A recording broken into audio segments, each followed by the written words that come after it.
តាក់ទងរយៈពេលលឿនមែនតើក្រសួងខ្ញុំអំពី DC ក្រសួងប្រៃសណីទូរគមនាគមន៍នេះជួនកាល3ថ្ងៃ4ថ្ងៃបានហើយ certificate អត់យូរ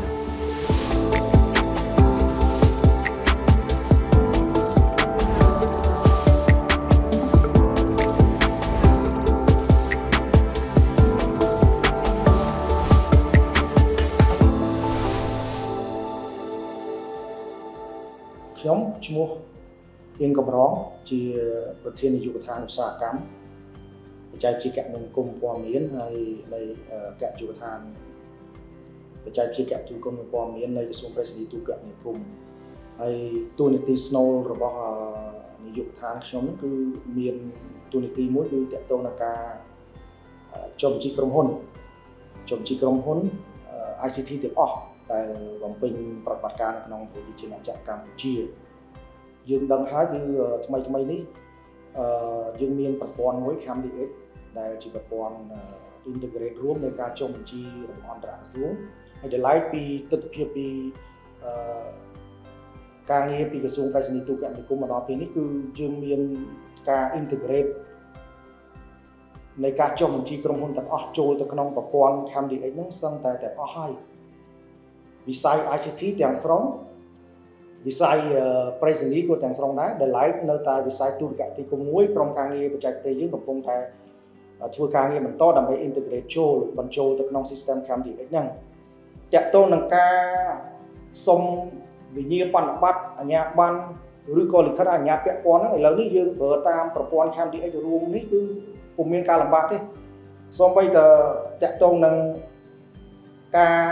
យកឯកសារដាក់បញ្ចូលក្នុងប្រព័ន្ធគឺអត់ដូចមុនទេយើងកាលមុនយើងត្រូវយកទៅ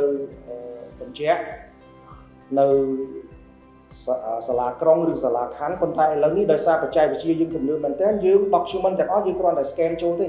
scan ចូលហើយយើងមានប្រព័ន្ធ verify មានអីអស់ហើយអញ្ចឹងបងប្អូនមានភាពងាយស្រួលមែនទែនហើយសូម្បីតែតាក់ទងនឹងការចាយវាអីមិនប្រក្រតីក្រោមតុអីក៏លែងមានតទៅទៀតដែរបងប្អូនយកតែឯកសារមកដាក់ scan ចូលក្នុងប្រព័ន្ធទៅហើយក្រុមការងារយើងខ្ញុំនឹងឆ្លើយឆ្លងជូនក្នុងករណីជ្រើសរើសកម្មវត្ថុអាជីវកម្មពុំត្រឹមត្រូវអីគឺយើងមានមន្ត្រីជំនាញតាមប្រព័ន្ធឆ្លើយឆ្លងជូននៅពេលខ្លះចាំបាច់គឺយើងនឹង call ទៅបញ្យល់តែម្ដងក្នុងករណីដែលពិបាកយល់តាក់ទង scope នៃការងារបងប្អូនអាជីវកម្មក្នុងវិស័យ ICT វិស័យប្រៃសណីទូរគមនាគមន៍នេះបាទសារៈប្រយោជន៍នៃការប្រើប្រព័ន្ធនេះគឺយើងបញ្ជាការបញ្ចូលព័ត៌មានជាន់គ្នាដដែលទី2គឺយើងមានការបំពេញអនុលោមភាពស្របទៅតាមច្បាប់ផ្សេងនៃក្រសួងនៃវិស័យហើយបងប្អូនគឺបានបំពេញអនុលោមភាពទៅតាមច្បាប់បានន័យថាខ្លួនឯងទៅជាក្រុមហ៊ុនមួយដែលស្របច្បាប់បាទក្រុមការដឹកនាំរបស់អាយដាមរដ្ឋមន្ត្រីជីវ៉ាន់ដេតគឺយើងកំពុងតែធ្វើការកែសម្រួលទៅលើច្បាប់លិខិតបទតាំងគតិយុត្តមួយចំនួនដោយសារមានភាពរីកចម្រើននៃវិស័យបច្ចេកវិទ្យាដូច្នេះច្បាប់ត្រូវតែមានការកែសម្រួលឬក៏រៀបចំច្បាប់ថ្មីដើម្បីបំពេញទៅនឹងការវិវត្តទៅមុខនៃវិស័យបច្ចេកវិទ្យាដូច្នេះនៅពេលដែលយើងមានច្បាប់ថ្មីប្រកាសជាកម្រងសេវាសាធារណៈរបស់ក្រសួងប្រៃសណីនិងទូរគមនាគមន៍នឹងមានការកែសម្រួលហើយប្រព័ន្ធទាំងអស់នោះគឺយើងសូមបញ្ជាក់ជូនដល់វិញយើងនឹង integrate យើងនឹងដាក់បញ្ចូលទៅក្នុងប្រព័ន្ធ CAMDX នេះដែលដើម្បីពុំឲ្យមានការលំបាកដល់បងប្អូនដែលជាអាជីវករដែលជាអ្នក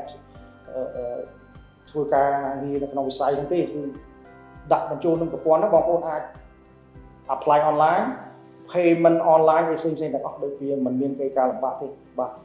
បាទតាក់ទងទៅនឹងសេវាដែលយើងបានដាក់បញ្ចូលទៅក្នុងប្រព័ន្ធរួម CAMDX ហ្នឹងគឺឥឡូវនេះដូចខ្ញុំបានបញ្ជាក់ជូនបងប្អូនទាំងអស់បានជ្រាបហ្នឹងគឺយើងបាន integrate ចូលទាំងអស់តែម្ដងគឺវិស័យ ICT និងវិស័យប្រៃសណីវិស័យ ICT ដោយបងប្អូនឃើញហើយរាល់ថ្ងៃនេះវាច្រើនដែលសំខាន់ហ្នឹងមានដូចជាសុំការ certificate ទៅលើការផលិត software វិញ្ញាបនបត្រទៅលើ platform online វិញ្ញាបនបត្រទៅលើការផ្ដល់ consultation ក្នុងវិស័យបាទនេះជាគោលហើយយើងមានប្រភេទអាជីវកម្មផ្សេងទៀតដែល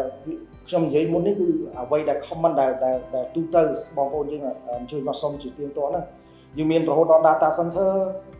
បាទក៏ត្រូវ apply online ដែរហើយវិស័យប្រៃសណីមានការដឹកជញ្ជូនការសេវាសាខាប្រៃសណីនៅតាមខេត្តតាមអីហ្នឹងបាទហើយជាអនាគតទៅយើងនឹងដាក់ deploy system ហ្នឹងទៅតាមខេត្តទៅទៀតហើយក្រុមការងារកំពុងតែធ្វើការលើរឿងហ្នឹងហើយអាហ្នឹងគឺ integrate ទៅក្នុង system រួមគាត់ apply online តាក់ទងនឹងការសុំពីក្រសួងខ្ញុំហ្នឹងគឺគាត់ apply online ហើយគាត់ទទួលវិញក៏ online ដែរ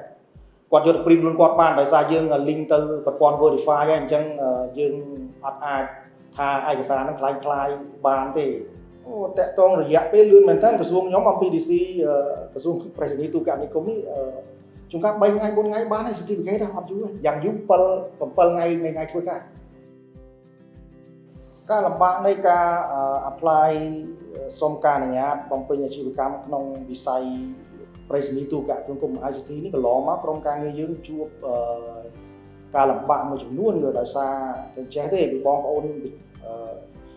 ដែលជាក្រុមហ៊ុនវាច្រើនជួនកាលគាត់បង្កើត account របស់គាត់នៅក្រសួងពាណិជ្ជកម្មអ្នកផ្សេងទៅហើយដល់ទៅមក apply នៅក្នុងក្រសួងយើងមិនតម្រូវឲ្យគាត់យក account នោះមកប៉ុន្តែអ្នកកាន់ account នោះផ្សេងអញ្ចឹងគាត់ត្រូវតែសុំបង្កើត account មួយទៀតនៅក្នុង CamDX តែឥឡូវគេលោកថាមាន option ណាប្រសើរជាងហ្នឹងឬថាឲ្យមាន transfer អញ្ចឹងវាកាន់តែប្រសើរហើយកន្លងមកគាត់ពិបាកហ្នឹងគាត់អត់ដឹងត្រូវធ្វើម៉េចអញ្ចឹងក៏យើងបានបញ្យល់គាត់ទៅណាហើយបើក្រៅពីហ្នឹងដូចជាมันមានបញ្ហាទេកាលណាគាត់ដាក់ document មកឬគាត់ select scope នៃអាជីវកម្មរបស់គាត់អត់ត្រូវគឺក្រុមការងារខ្ញុំ return ទៅវិញហើយបញ្យល់ឲ្យគាត់ដាក់ត្រូវ select ឲ្យត្រូវក្រៅពីហ្នឹងដូចជាมันមានជាបញ្ហាធំៗទេនៃការ apply តាមប្រព័ន្ធបើជាកិច្ចបញ្ចប់ខ្ញុំសូមសំណូមពរដល់បងប្អូនអាជីវករទាំងអស់ដែលប្រកបអាជីវកម្មនៅក្នុងវិស័យបច្ចេកវិទ្យាគមនាគមន៍ព័ត៌មានវិស័យប្រៃសណីក៏ដូចវិស័យទូរគមនាគមន៍សូមបងប្អូនអញ្ជើញមកចុះបញ្ជីដើម្បីធ្វើឲ្យខ្លួនឯងទៅជាខ្លួនស្របច្បាប់បំពេញអនុលោមភាពតាមច្បាប់ជាធរមានតាមរយៈចូលមក website របស់ក្រសួងប្រៃសណីទូរគមនាគមន៍ក៏បានហើយក៏បងប្អូនអាចអញ្ជើញចូលទៅ link registrationservice.gov.kh ក៏បានបាទហើយតាក់ទងនឹងការដាក់ឯកសារ upload ឯកសារពុំមានការលំបាកទេគឺយើង scan ចូលតែម្ដងហើយ